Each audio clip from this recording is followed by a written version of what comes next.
Welcome to the March 2024 edition of the Lawrence University Career Center podcast. I'm Ty Collins, and every month we check in with a Lawrence alum to find out what's going on with their careers and their lives after leaving Lawrence University. And this month we have Elizabeth Shimek from the Lawrence class of 2012. Beth earned her BA in Religious Studies, and after leaving Lawrence, earned her JD from the University of Wisconsin-Madison Law School. After some time as a practicing attorney, she moved into the world of politics and government as the Chief of Staff for State Representative Greta Neubauer. She's now the Senior Counsel for the Campaign Legal Center, a nonprofit organization dedicated to advancing democracy through law, fighting for every American's right to participate in the democratic process. Beth, thank you for being here today. Thanks so much for having me. I'm glad to be here. So you work for the Campaign Legal Center. I just described it a bit, but tell us more about it and what your job there is. Campaign Legal Center is a nonpartisan nonprofit organization based in Washington, D.C. Been around for just over 20 years, and we work to advance democracy through law at all levels of government all across the U.S. So what that means in my context is I work as senior legal counsel for campaign finance, and I specifically work on the state and local team. So my job is primarily to help legislators, stakeholder groups to write better campaign finance laws that advance transparency and help to ensure that voters can really act on their right to know who's spending money to influence the politicians, to influence them through the messages they see on TV or read online. What does that look like on a day-to-day basis? I mean, people hear campaign finance, they probably think McCain-Feingold, but that was a long time ago. I think maybe before some of the current students were even born at this point. I'm sure it was. What does that look like today? What do you do? Even, going back to a more recent time, but campaign finance law changed a lot with Citizens United. Yeah. Which I think a lot of people know under the shorthand that, corporations can spend money like people in our political world. So in making that decision, of course, the Supreme Court said that businesses, corporations have the right to spend. They also affirmed in a large majority portion of that decision that voters have a right to know who is spending that money. So while there is this kind of space where corporations can spend all this money to speak in our political sphere, when they speak, they don't have the right to expect anonymity. So a lot of my work is centered on helping to write better laws to help make the world more transparent. If someone's going to spend $500,000 on ads that flood your social media, your Instagram, your TikTok, they're going to spend on all of these ads that are, every single commercial break when you're watching the Super Bowl or the Real Housewives. You should know who is speaking because they are trying to influence the decisions you make at that ballot box. So kind of in the most basic example I can point to, you see that little disclaimer, paid for by Americans for America. That doesn't really mean much to a lot of us. Yeah. So like some of the work that I do is helping legislators to make those disclaimers more meaningful, or make sure that ads have those disclaimers, or make sure that when people file their campaign finance reports, the information in there is accurate, is timely, is accessible to the public. And while that sounds really nitty-gritty, what it really comes down to is people have a right to a transparent political system. They have a right to know who's spending money and where that money is coming from. They have a right to a trustworthy system, which I think we can look at, surveys over and over that say people don't have trust in the system. And they have a right to an honest government system. My work is helping to build that transparency, helping to make a more trustworthy and honest system, helping to make sure that people understand when wealthy special interests are trying to influence their ballot so that they can make educated decisions at the ballot box based on kind of the sources of the messages and their own research. And then all the work you do for it to actually make an impact does require legislators. Lots of time, lots of laws, working right? with legislators. So, day to day, my job varies a lot. It depends on the time of year when legislators are in session. For example, here in Wisconsin, the Assembly just wrapped up a marathon session last week, running, Tuesday, Wednesday into late Thursday or the very early hours of Friday, passing a lot of bills because they're planning to gavel out and likely won't be back until 2025. States across the country have their own schedules. I work primarily with state and local government, but I might have a legislator reach out and say, we had this bill pop up. I think there are problems with it, but I'm not really sure.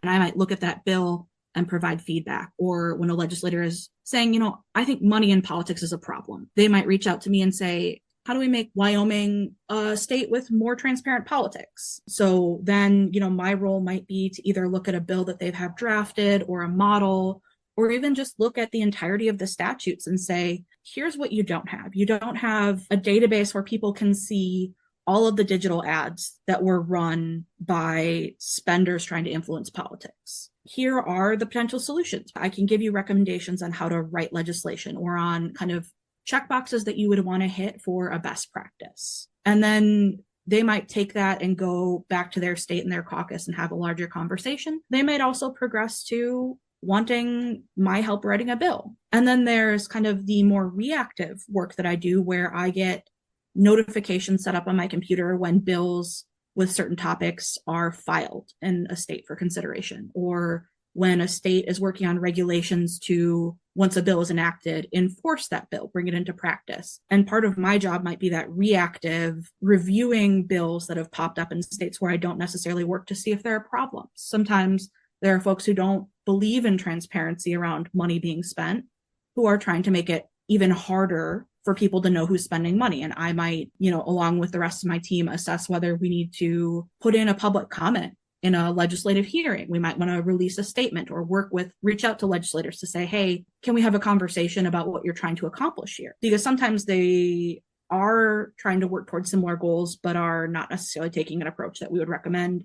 Or there's a regulation and we think that there might be a better way to write it so that it actually functions the way the authors intended. The Campaign Legal Center is a nonprofit organization. So where do you get your funding? So Campaign Legal Center as a nonprofit relies on donors and foundations that support our work to advance democracy through law. And as an organization that works toward transparency around money in politics, and also engages in the legislative and the political process, we are committed to transparency. And we actually have on our website a list of all of our donors, I believe over $200. So we can check that out online. It's a great website. You'll learn plenty. Really is interesting stuff. I really appreciate you sharing the information. I do want to talk a bit more about your career in law, but there was a period of time when you weren't doing law, and that was when you were chief of staff for State Representative Greta Neubauer. You had that role for 4 years. What did you do in that position? And more broadly, what does a politician's chief of staff do? Starting with the beginning, which is maybe the end of your question, a chief of staff for a politician is a role that can vary pretty substantially depending on the politician. The key pieces are being kind of their right hand in their work. So in order to be a strong chief of staff, in my opinion, you have to be someone who works well personally with the legislator. You have to be able to anticipate what their needs and their priorities are based on your understanding of their legislative priorities, of their style of interacting with colleagues, and help them to develop and move forward strategies to make things happen in a legislature. In a state like Wisconsin, that can look very different depending on the side of the aisle that you're on, depending on the house of the legislature, depending on the role of that legislator. So when I started with Representative Neubauer, she was a freshman legislator. Newly elected, I was her first staff. In the Wisconsin state legislature, that means when you're in the minority, you start out with one full-time staffer.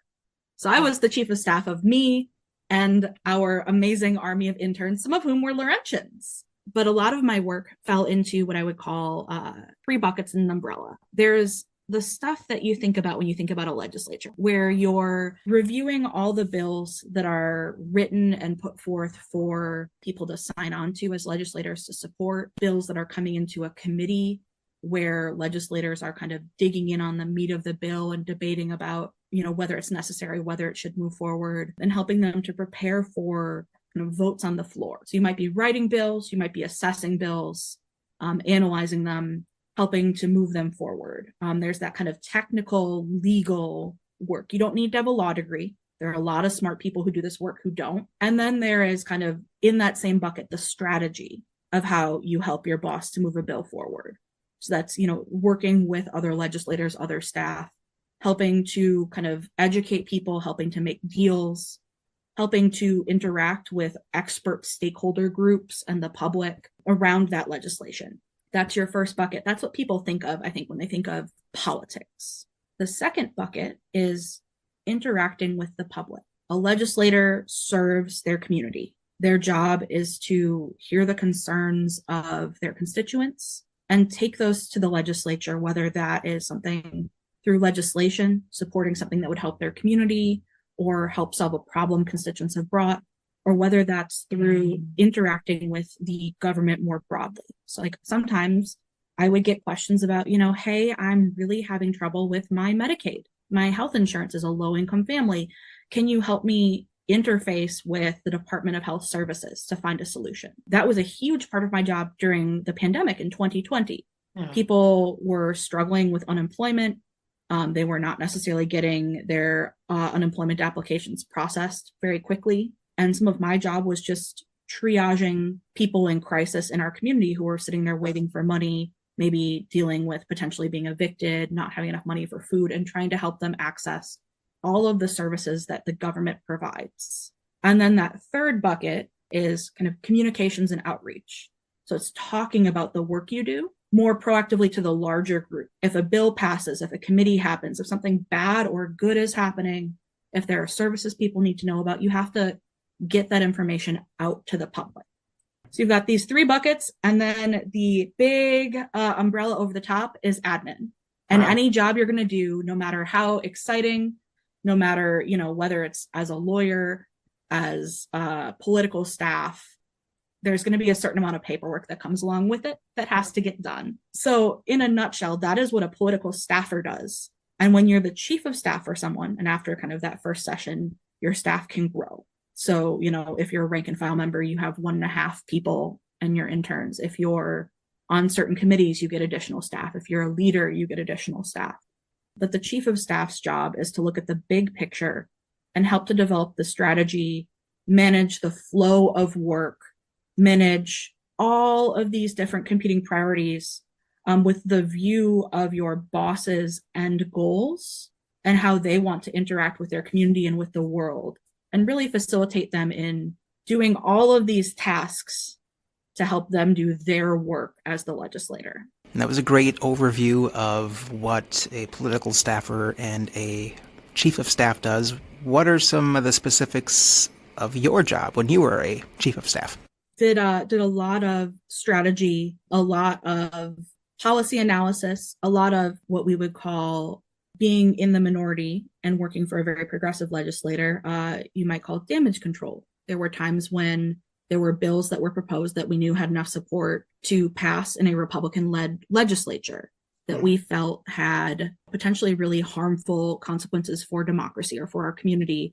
And sometimes what you do is develop a strategy to make a bill that you think is really bad just a little bit better, reduce the harm, or help the public to understand that there's a problem. So a lot of what I did, in addition to kind of the nitty-gritty, is helping to think through the strategy to find solutions. And you may not be able to pass the climate bills that you desperately want, that you've been working on for years, that you've been building a coalition around. Like that might not move forward, but you might be able to find ways to move small things forward or stop things that you think are really bad. And there were some very key moments that I hold close where we may not agree with the bills that did pass, but they were certainly improved compared to how they originally started. Being in the minority is hard. Being able to make those changes is something you can still look at and be proud of. And absolutely. And your and head being on. able to work with interns who then go out in the world and do amazing things. Yeah. Like that was a very rewarding part of my work, was even just being able to work with some young Laurentians who came in who then went on and worked for presidential campaigns and built, amazing careers afterward. You can find, even in kind of tough positions, you can find really rewarding pieces and make the world a better place. Well, we're both mass consumers of news and keen observers of politics. I would love just to get your take on the current political scene in our country. And do you think there's any hope? I always think there's hope. And maybe that's just because in order to do this work, you have to be I would say a practical optimist. Like a pessimist, it would be hard to do this if you don't think the world can get better, whether it's from the political side or the nonpartisan side. And I'm a firm and deep believer in people and in community. So I think, when we think about where the political discourse is right now, I think a lot of people feel how fractured and fragmented the world has become in a lot of ways. When you look at state and local news, there's more and more consolidation and less local news. It's less kind of focused on our smaller communities in a lot of ways. But then when you move out to the big picture, even as local news has consolidated and we've gotten less and less kind of local coverage, we're in a space where people are, getting their news from such a huge diversity of sources. Even before kind of we came on, you and I were talking about the large number of outlets and sources that we encounter and the different conversations there. And in some ways, I think it feels like we're often living in separate worlds or different bubbles. The conversations you might be hearing on social media and in your sources are not the same ones I'm hearing. And that, I think, has made a lot of people feel really disaffected. But whether it was, when I was working as political staff or today when I'm meeting with legislators on either side of the aisle, talking with stakeholders, from many different viewpoints, we still share a lot of values in common. We may not all agree on how we make those values happen, but when we sit down and we're actually having conversations with people, and when we're coming to those conversations, holding space for other people and not necessarily making assumptions about what they think, we have so much in common. Yeah.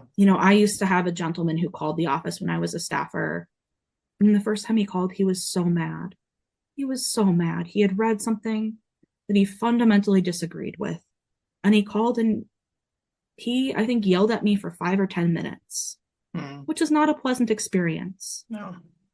And, I said to him, sir, I really want to understand what you have to say. And it's hard for me to do that when you're yelling at me. And I want to make sure I take this down properly because I think it's important that your representative understands, because I know you feel passionately.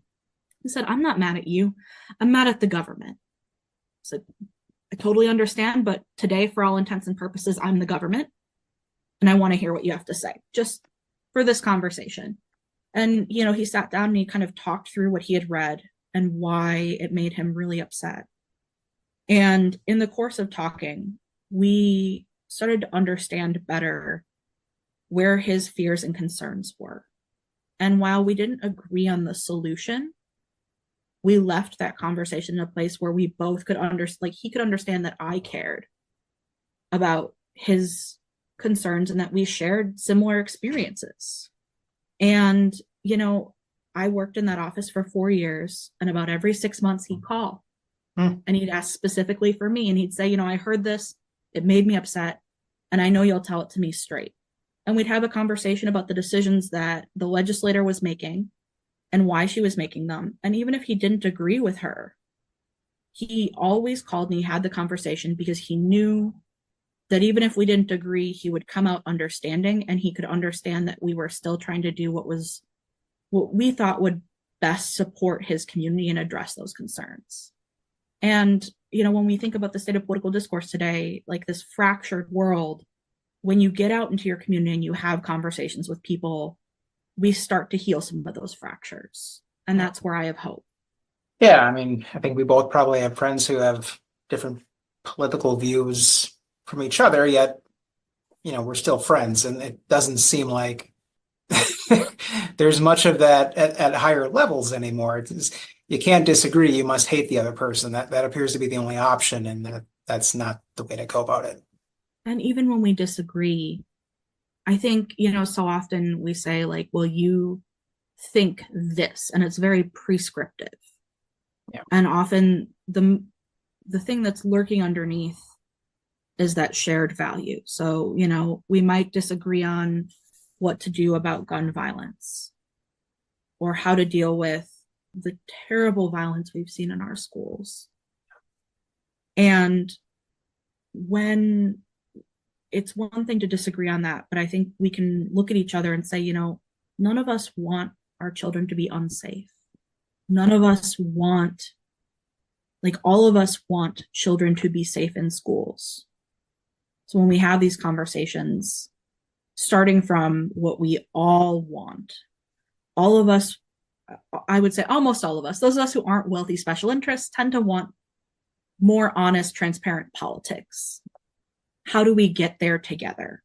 And when we kind of turn down the noise around us, I think we get better at talking about what we share and not just where we disagree. And our social media, we know that algorithms in social media push posts that have higher interactions, and you're more likely to interact with something that makes you upset and angry than something that makes you go like, oh yeah, we do have that in common. So, that's where I talk about and as a millennial, I was in high school when Facebook became a thing that the huge majority of people could start to interact with. I've grown up on this.